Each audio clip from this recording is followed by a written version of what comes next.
Story time. The year is, 2009. It's Christmas and I'm looking out my grandma's backyard when I see a couple of deer, one of which has a broken leg, atrophied, shriveled up and tight to its body. And it's the first time I realized that other animals actually survive with injuries, but I never really got my head wrapped around how they would survive long term with that injury.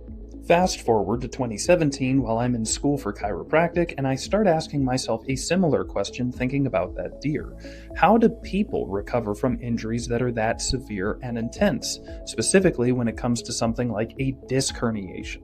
That's why today I want to go over one of the biggest misconceptions when it comes to recovering from a severe injury, specifically in the case of a disc herniation. Because whereas a lot of people assume that the only right thing to do is get a surgery, it actually doesn't address the key factors contributing to your pain.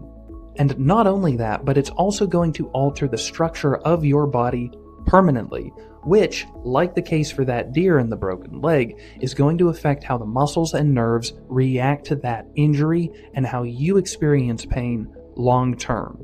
Now let's start by addressing the elephant in the room, because a lot of the time people are under the idea that a disc is what actually is causing a lot of their pain, when in reality it's not normally your main pain generator, meaning that a disc doesn't have a lot of nerves, meaning that it doesn't send a lot of pain signals.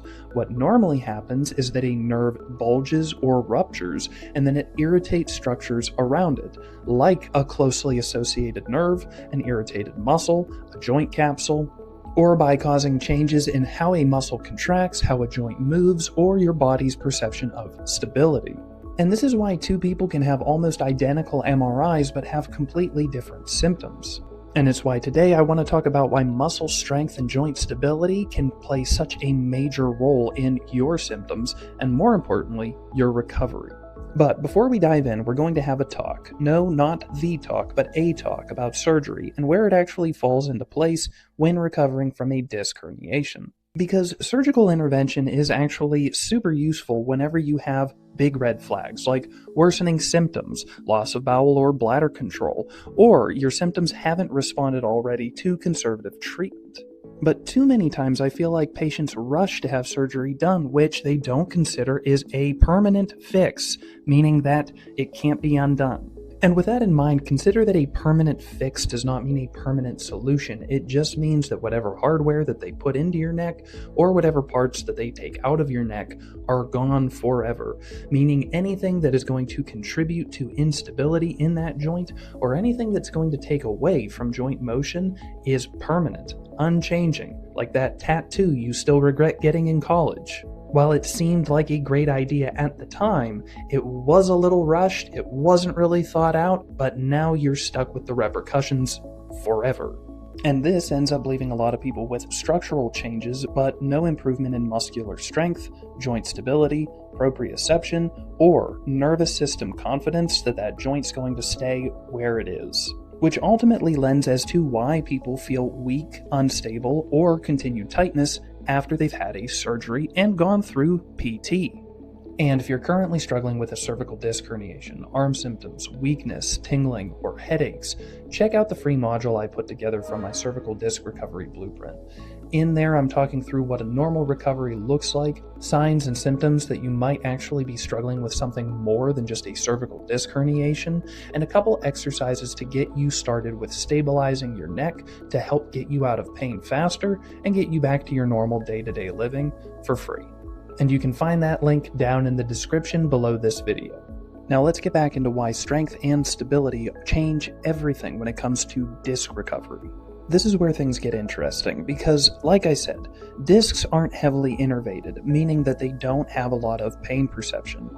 Normally, what you're experiencing after having a disc herniation when you feel pain has to do with muscle swelling, nerve irritation, inflammatory chemicals, and responses from your nervous system having to do with joint instability, which is good news because that means just because you find a disc bulge on an MRI doesn't mean you're going to have permanent pain. But what this does mean is that whenever you do experience a cervical disc bulge or herniation, you have changes in that disc height. Changes in that disc height are going to lead to changes in tension in that muscle and tendon that move the joint, changes in pressure on that joint capsule, and that is also going to lend to differences in firing from the nerves that innervate that muscle. And if those nerves don't change, or if those muscles don't adjust to the change in disc height, they're going to get irritated because they're working the same way they used to when that disc was fully inflated, rather than now when it's just a little bit shorter or less filled. Then those muscles need to accommodate that change. When those muscles don't accommodate that change, or you don't take the correct steps so that they can fire and hold appropriately to stabilize that joint, then your body goes into panic mode and begins a process called muscle guarding. If you're in pain from an injury, you're probably not too thrilled about muscle guarding, because when those muscles become hypertonic, meaning they're firing to keep your neck stable, it can become very irritating. But what your body is doing is making sure your spinal segments don't shift, which might damage your spinal cord, which is super important for moving and breathing and keeping your heart beating. So you really can't be that upset about it. But what happens during prolonged muscle guarding is that the muscles that are always firing get stronger, and the muscles that have been inhibited or weakened are going to start to atrophy. And in the case that those muscles are ever needed to fire again, they're going to be much weaker than they should be, lending to further injury, and we just repeat the cycle. And this leads us to the part that never gets taught, either in a doctor's office or even in medical school, which is that your muscles and the tendons have nerves responsible for monitoring where your body is in space, how much tension needs to be in that tendon, how much stretch needs to be in that muscle. Now, those three are very commonly known in school and in practice, but what we don't consider is how, when those are uncalibrated or miscalibrated, how that lends to chronic injury and re-injury.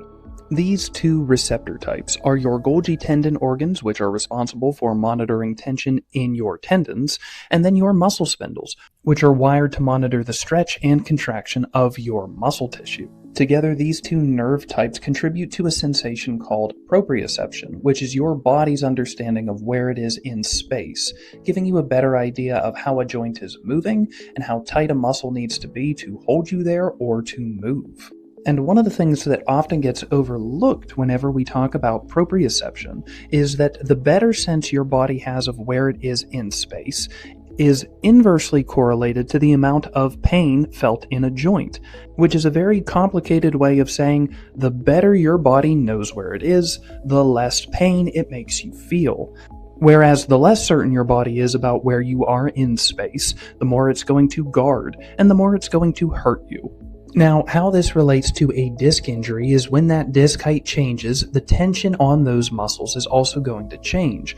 But if your neurological system has a typical firing rate, meaning a contraction at which it pulls your head and moves, which is now altered, and those nerves, those Golgi tendon organs, and those muscle spindles don't change and don't adjust to that new disc height, you're basically running old software on a new computer. And that disconnect between how hard a muscle thinks it should fire and how hard it actually needs to fire to move your head or keep it stable causes pain. And that continued pain and that slight difference in what needs to happen and how your old system is firing keeps this feedback going of something isn't moving right, something isn't stable. Rather than risking further injury, tighten up that joint so that we don't have more damage. And this all lends to decreased muscle contractility efficiency, decreases in coordination, decreases in joint stability, and reductions in muscle endurance, and that's all going to culminate in tighter and tighter muscles. And I normally will think about this in the office sense of death by 1,000 paper cuts. Each time it's just a little bit more and more damage feeding into that ultimate cut. And while a lot of patients will say that's not possible, it's such a small dissonance, how can that make such a big problem? Think of it this way. If you've ever misjudged the height of a step by 1/4 of an inch, or you think there's one more step and you get that plunge feeling, it all comes down to what your nervous system expects to happen and what actually happens. And when those don't match up, a lot of things break down. And this is why strength and stability are so crucial in diminishing pain perception, because so long as your body has an altered sense of stability, it's going to keep sending pain signals. But if we can improve the strength of weak muscles and also get muscles that aren't firing appropriately to fire and hold the way they're supposed to, then your body starts getting a sense that it's safe and begins to relax rather than muscle guarding and causing heightened amounts of muscle tension. And it's why a lot of the time at the office I start rehabilitation with isometrics, because certain protocols that don't involve isometrics run the risk of just strengthening muscles that are already strong from muscle guarding, whereas isometrics allow you to isolate specific weak muscles and get them to fire and hold without overloading them and causing more damage, causing them to shut off further. Ultimately, this increases joint stability and also decreases pain perception. Rather than causing a permanent change, as with surgery if you get something fused or removed, or in the case of physical therapy where we're just running the risk of making strong muscles fire harder than they already are, and further exacerbating that imbalance.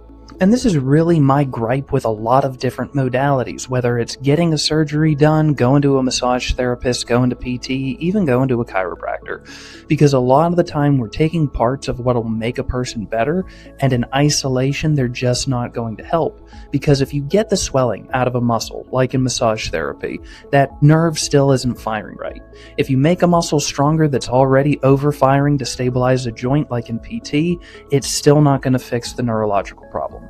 If you adjust a joint and you get pressure out of that joint capsule, you might get lucky, just out of dumb luck, that nerve starts firing properly and the weak muscles that aren't firing are now starting to come back online. But if you don't train them in isolation, they're always going to be a little wonky. And what happens in all of those cases is now you are just cleaning out debris from an injury that's still going on. The fire's still burning down your house. You're just getting the crap out of it.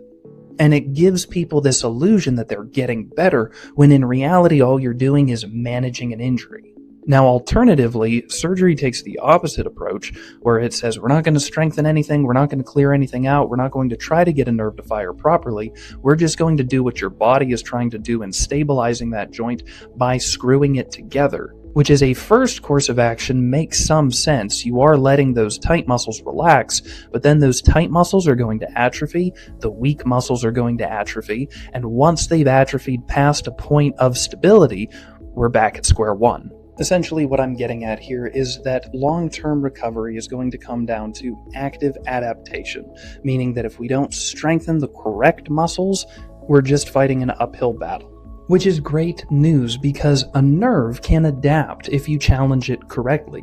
The same way you can learn how to play an instrument or learn how to throw a fastball, your nervous system will figure out how to make a muscle fire, contract stable, and hold that joint so that it doesn't wiggle around and cause that sense of instability, increasing pain. It can adapt, it can learn, meaning that just because nerves aren't firing properly now doesn't mean that they will continue to fire improperly in the future if you train them correctly. And this is the difference between that deer that I saw when I was 12 years old versus your recovery. Because rather than leaving that guarding untreated and allowing those muscles to atrophy and die off, you can actually take the correct steps, those full measures that get a muscle not only to fire right, but to get the pain to alleviate and make sure that you don't have long-term effects like scar tissue or arthritis. Ideally, I'd love to work with you one-on-one, because in person I actually can see and feel what's going on with you, figure out what muscles are weak, and really get an idea of where we need to focus our efforts. But I also realize that most people aren't in the Pittsburgh area, and driving 12 hours with neck pain isn't always the most fun experience. So with that in mind, I made the Cervical Disc Recovery Blueprint. The goal of the Cervical Disc Recovery Blueprint is a full measure, taking you from day one after a cervical disc injury all the way out to fully recovered. Our goal in the program is to increase joint stability, decrease nerve irritation, and improve the balance between the muscles that are overly tight and the ones that are weak and not firing properly. And while it's not a substitute for going to a medical professional to diagnose a disc and to make sure you don't have something more intense going on, it is the best solution for making sure that the weak muscles in your neck continue to fire and hold your neck stable, decrease your pain, and make sure that these issues don't become long-standing problems that contribute to arthritis, headaches, nausea, or numbness down the arms. All while avoiding surgery and making sure that you don't make a permanent mistake that just contributes to further problems down the road. And the link for both the free module and the full program can be found down in the description of this video.